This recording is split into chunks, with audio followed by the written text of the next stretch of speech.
বিটিভিতে অগ্নিকাণ্ডে শেখ হাসিনার পদক্ষেপ ছিল সন্দেহজনক। এবারে বিস্তারিত। কোটা সংস্কারের আন্দোলনের দাবিতে বৈষম্যবিরোধী ছাত্র আন্দোলনের উত্তাল বাংলাদেশ গত 18 জুলাই দেশটির রাষ্ট্রীয় টেলিভিশন বিটিভিতে হামলা ও অগ্নিসংযোগের ঘটনা ঘটে। রাষ্ট্রীয় গুরুত্বপূর্ণ স্থাপনা বিটিভিতে হামলা ও আগুন নিয়ন্ত্রণে সেই সময় প্রধানমন্ত্রী শেখ হাসিনা যে পদক্ষেপ নিয়েছিলেন তা ছিল একেবারেই সন্দেহজনক। 18 জুলাই বেলা আনুমানিক 1টার দিকে বিটিভির 1 নম্বর গেটের প্রথম হামলার ঘটনা ঘটে। এই হামলায় হামলাকারীরা পুলিশকে ধাওয়া দিতে দিতে বিটিভির গেট ভেঙে ভেতরে প্রবেশ করে। এই হামলায় সীমিত পরিসরে ভাঙচুরের ঘটনা ঘটে, খুব একটা ক্ষয়ক্ষতিও তেমন ঘটেনি। প্রথম দফা হামলার পরপরই প্রধানমন্ত্রীর স্পিচ রাইটার মোহাম্মদ নজরুল ইসলাম বিটিভিতে হামলার ঘটনা প্রধানমন্ত্রীকে অবহিত করেন। বেলা আনুমানিক 2:30 থেকে 3টার দিকে বিটিভির দ্বিতীয় দফা হামলার ঘটনা ঘটে। এ দফায় বিটিভির অভ্যর্থনা নিরাপত্তা কক্ষ, বিটিভির সদর দপ্তরের নিচতলায় ভাঙচুরের ঘটনা ঘটে।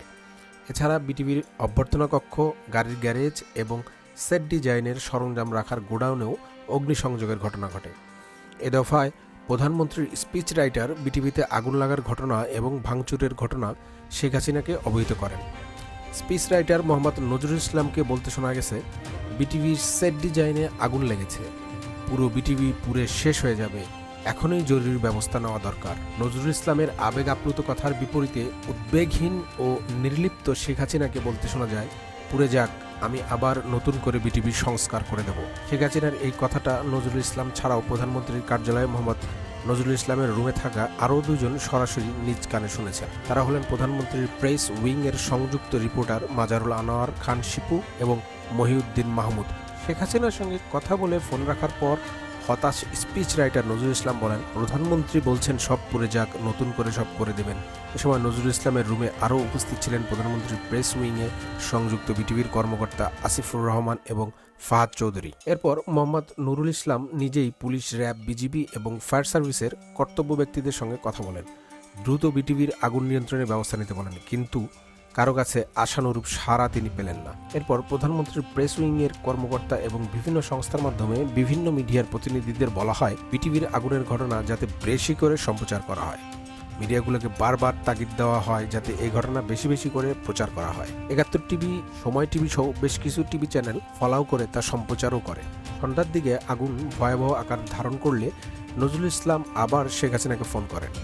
শেখ হাসিনার সঙ্গে কথা বলার পর নজরুল ইসলাম বলেন, প্রধানমন্ত্রী হার্ডলাইনে যাওয়ার নির্দেশ দিয়েছেন, ওপেন ফায়ার করতে বলেছেন। এদিকে সন্ধ্যার পর বিটিভিতে আবার হামলা হয়। এই হামলায় বিটিভির ট্রান্সমিশন বিভাগ, নিউজ রুম ছাড়া সবকিছু ভেঙে তছনছ করা হয়। এদিকে বিকেলে যখন সেট ডিজাইন বিভাগে আগুন লাগে তখন বিটিভির কয়েকজন কর্মকর্তা বিটিভির জিএম মাহফুজকে সেই সেট ডিজাইন গোডাউনের পাশে হিসাব রক্ষণ ও প্রশাসন বিভাগ থেকে কাগজপত্রগুলো সরিয়ে আনার পরামর্শ দেন, কিন্তু মাহফুজ কৌশলে কাগজপত্রগুলো সরাতে দেননি। গণভবন সূত্রে জানা যায়, বিটিভির আগুনের ঘটনা শোনার পর শেখ হাসিনাকে বিচলিত বা মন খারাপ করতে দেখা যায়নি। তিনি একেবারে উদ্বেগহীন ও স্বাভাবিক ছিলেন।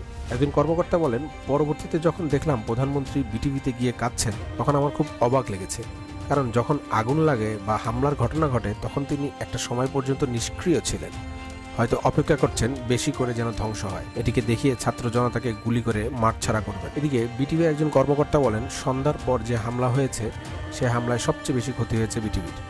তিনি বলেন, বিটিভির হামলার ঘটনার ঠিকাদার কামরুলকে ধরা হয়েছে। ফুটেজে তাকে হামলার নির্দেশনা দিতে দেখা গেছে। কেউ একজন ভিডিও করে সেটা সোশ্যাল মিডিয়ায় ছেড়ে দেয়, পরে সেটা নিউজ 24 টিভিতে প্রচারও হয়। এই কর্মকর্তা সন্দেহ পোষণ করে বলেন, ঠিকাদার কামরুল দীর্ঘদিন বিটিভির ঠিকাদার হিসেবে কাজ করছে, সে বিটিভির প্রতিটি অলিগলি সব চেনে। অবাক করা ব্যাপার হলো, সে সবকিছু ভাঙার নেতৃত্ব দিয়েছে, কিন্তু ট্রান্সমিশন বিভাগ ও নিউজ রুমে কোনো হামলা হয়নি। এখানে সবাইকে জিম্মি করে ঘোষণাও দিতে পারত, সেটাও করেনি। এখানে কোনো যোগসাজশ থাকতে পারে। বিটিভির আরেকজন কর্মকর্তা বলেন, সঠিক সময়ে পদক্ষেপ নিলে বিটিভিতে এত ধ্বংসযজ্ঞ হতো না।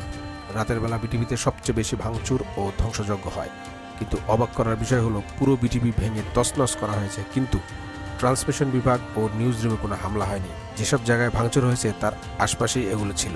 তিনি বলেন, এর পিছনে কোনো ষড়যন্ত্র আছে কিনা এটা তদন্ত করে দেখা উচিত।